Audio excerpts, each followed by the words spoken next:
Have you ever needed to send the same invitation or announcement to many people but still wanted each email to feel personal? Well, in this video, I'll show you how to use Mail Merge so you can send one message to dozens or even hundreds of contacts without doing it manually. So, what exactly is Mail Merge? Well, Mail Merge is a process that takes one email template like your invite or marketing collateral and combines it with a data source. So each recipient gets a customized email. Now let's look at what exactly you need to perform Mail Merge. Firstly, you need the desktop versions of Microsoft Word, Excel, and Outlook. Secondly, you need a contact list in Excel with clean column headers such as first name and email. And finally, you need a drafted email or invitation. Now, it's important to note that this works best in the desktop versions of Word, Excel, and Outlook. While the steps can look slightly different depending upon your M365 version, the overall process is exactly the same. Alright, now let me show you the exact steps in a demo. Alright, so here we are on my desktop, and as you can see, there are two files here. The first one is an Excel document called as invite list, and the second one is the Word document called as event invite. Now let us look at both of these documents in more detail to see what they contain. We'll first look at the Excel, which includes all the people I'm inviting for this event.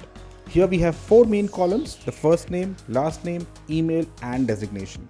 However, when we actually do the mail merge, we will only need the first column and the third column. Now let us move over to the Word document. Here is the main invite for the event. As you can see, I'm inviting my customers for an AI agents roundtable, and here are the details of the date, the time, venue, and location. Now, from here, when I click on mailing is when I actually start my journey of doing a mail merge. So I'll click on mailing, and from there I'll click on start mail merge right here. Once I do that, I'll click on email messages, and then from here I'll click on select recipients. Once I do that, I will click on use an existing list, and I will now link the Excel that we have on the desktop with this Word document.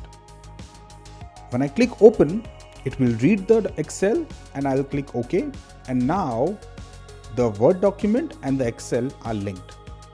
Now let us click on this button called as greeting line. When I click here, I can choose a number of options. First is, of course, do I want to refer my customer as dear or to, or I can also change whether I want to display both my customer's first name and last name or just the first name. In this case, I want to use their first name. So once I do that, as you can see here, it's now reading the Excel that we have and giving me a preview what it contains. So when I click next, it now gives me a preview of all the first names I have in my Excel. So it looks good to me, so I'll click OK. And then I'll click on preview results out here. When I click on preview, pay attention closely here. As you can see, it will keep giving me a preview of all the names I have in my Excel, giving me an understanding of how my invite will actually look like to my customers. This looks good to me, so I'll now finally click on the last step, which is finish and merge. When I click on finish and merge, I'll now select send email messages, and then I'll simply give a subject line to my invite. Okay. Now the moment I click OK is when the whole process will start, and this Word document will now connect with the Outlook and start shooting all the emails. Okay. So it's now doing that. Let us now open the Outlook. As you can see in the outbox, right, it's now starting to send all these people the invite itself. And that's it. This one will now keep sending all the messages until it's done. And that's how you do actually a mail merge across Word, Excel, and PowerPoint.